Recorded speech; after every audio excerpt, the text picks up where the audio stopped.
Welcome to the Home for Innovation. You know, as a small businessman, I've been very frustrated by the stalemate, the traffic jam in Washington, D.C. I know many Americans have been.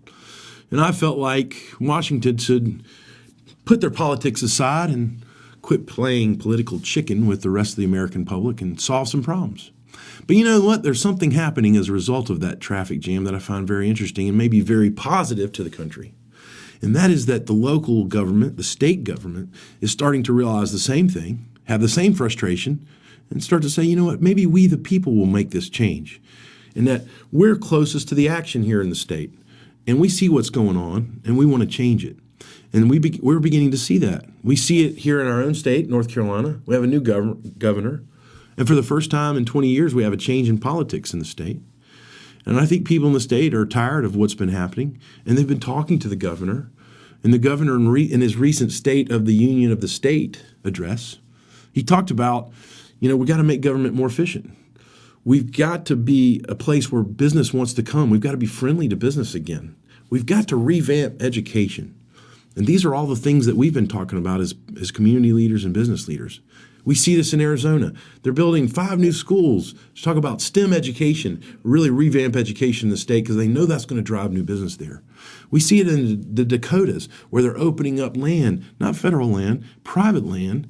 They're drilling. They're finding new resources. Their unemployment rate is 4%. We see it in Texas where the governor is partnered with private business and has a council there that helps him make good decisions about how do we become friendly to small business. So we're seeing it all over. And what does this mean? Well, I think what it means is that we, the American people, we, the average American citizen, we do have a voice.